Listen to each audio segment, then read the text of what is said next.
हाय, आप देख रहे हैं इंडिया न्यूज़ इन खबर। मैं हूं विष्णु शर्मा, मेरे साथ है मेरे वरिष्ठ सहयोगी विद्याशंकर तिवारी। और बात करेंगे भारत में परिवार की राजनीति, जिसके साइड इफ़ेक्ट्स भी हैं। और आज वो साइड इफ़ेक्ट दिखा, पहले मुलायम सिंह यादव परिवार में दिखा था उत्तर प्रदेश में, अब बिहार में दिखा है।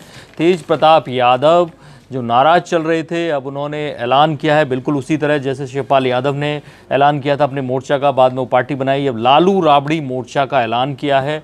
वो मोर्चा क्या करेगा ये भी तय नहीं है, लेकिन उन्होंने कहा है कि जो सारण सीट है जहाँ से उनके ससुर चंद्रिका राय को टिकट दिया था आरजेडी ने, वहाँ से उनकी मां राबड़ी देवी चुनाव लड़ें, ये मांग की है उन्होंने। नहीं लड़ेंगी तो तेज प्रताप यादव खुद वहां से निर्दलीय चुनाव में उतर जाएंगे। और उन्होंने ये भी कहा कि हमने केवल 2 सीट शिवहर और जहानाबाद की मांग की थी। तो अभी पूरे प्लान का ऐलान नहीं किया, लेकिन कैसे देखते हैं आप तिवारी जी इसको? देखिए, जहाँ तक बात है क्षेत्रीय क्षेत्रफलों का, किसी का भी उठा कर देख लीजिए, चाहे वो पंजाब का मसला हो, चाहे तमिलनाडु का मसला हो, चाहे यूपी का मसला हो, चाहे बिहार का मसला हो, उन क्षेत्रफलों के घर में एक अंदरूनी लड़ाई शुरू से चलती आ रही है। किस चीज़ को लेकर के? वर्चस्व को लेकर के।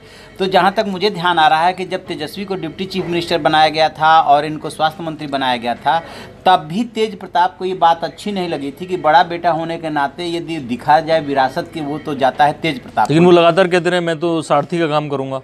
कहा लालू यादव उस समय जेल से बाहर थे। लेकिन एक बात बताइए कि बड़ा बेटा होने के नाते उनके तेज प्रताप की जगह पे रह के सोच लीजिए कि क्या उनको खराब नहीं लगा होगा? खराब लगा। इसके बाद क्या किया कि तेजस्वी ने, जब नीतीश कुमार से ये लोग अलग हुए, उसके बाद तेजस्वी जो है लालू यादव चले गए जेल में और उन्होंने पूरे अधिकार के साथ पार्टी को चलाना शुरू किया, जिसमें तेज प्रताप धीरे धीरे दरकिनार होने लगे। तो ये 2 ही सीट तो मांग रहे थे वो, इनमें क्या इशू है? पहले झगड़ा सुन लीजिए। उसके बाद बहन मीसा धीरे से तेज प्रताप के साथ आ गई। और जब ऐश्वर्या वाला मुद्दा आया तो उसमें भी बहन मीसा इनके साथ दिखी। आपको याद होगा कि जब ये पाटलिपुत्र से बहन मीसा को लड़ाने की बात कर रहे थे, तब भाई वीरेंद्र को लड़ाने की बात तेजस्वी कर रहे थे। ठीक है, तो धीरे धीरे ये सारी चीजें बढ़ती रही और ऐश्वर्या से जैसे उन्होंने तलाक की अर्जी लगाई तो वो घर में कलह का एक बहुत बड़ा कारण बन गया, पूरा परिवार उधर चला गया। अब इनको जो सबसे बुरा लगा है, ये दोनों बात, जहानाबाद और शिवहर को छोड़ दीजिए, कि जिस सारण से उन्होंने पहले अपनी वाइफ ऐश्वर्या को मना कर दिया कि किसी भी स्थिति में हम जो है चंद्रिका राय को टिकट, तुम्हारे पिताजी को टिकट नहीं देंगे और ना ही सिफारिश करेंगे, वो इनको चिढ़ाते हुए दे दिया गया टिकट। इनसे पूछा भी नहीं गया, जबकि इनके रिश्ते खराब हो गए। इनके रिश्ते खराब हो चुके हैं, ये मुकदमा लड़ रहे हैं। दूसरी बात क्या हुई कि जो ये 2 नाम दिए थे, उन नामों पे जहानाबाद वाले पे उन्होंने सुरेंद्र यादव को डिक्लेयर कर दिया तेजस्वी यादव ने, और एक शिवहर वाले पे बाद उन्होंने कहा कि चलिए अंगेज को हम बात मान लेते हैं। अंगेज तेज प्रताप का आदमी है, तेज प्रताप के आदमी।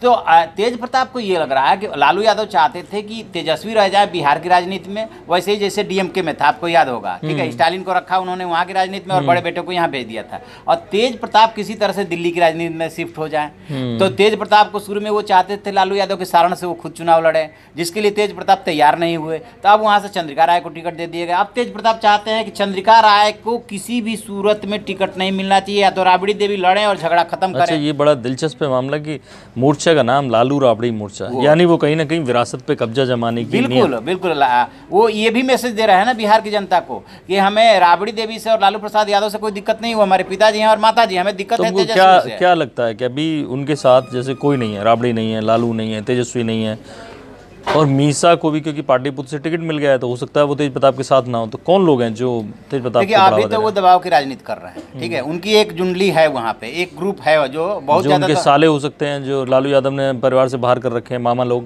लोग हो सकते हैं, और उनका जो ग्रुप काम करता है ना, उसी में से तो ये लड़के हैं जिनको ये टिकट चाहते हैं। तो वो ग्रुप है, लेकिन बहुत वो प्रभावी साबित होगा, मैं इसे दबाव के रूप में देख रहा हूँ फिलहाल। तो ये लग भी रहा है कि ये दबाव की तरह, जैसे शिवपाल यादव ने कोशिश की थी कि एक मोर्चा बना के, सेकुलर मोर्चा जो उन्होंने बनाया, कि कोशिश की थी कि शायद उनकी बात सुन ली जाए, शायद उनको मुलायम सिंह यादव और अखिलेश यादव की तरफ से जो वो डिमांड है, उनकी जो सीट्स हैं जहां उम्मीदवार खड़े करना चाह रहे हैं वो पूरे हो जाएं। वैसा नहीं हुआ और उन्होंने अपनी पार्टी बना ली और बाकायदा चुनाव में खड़े हो गए।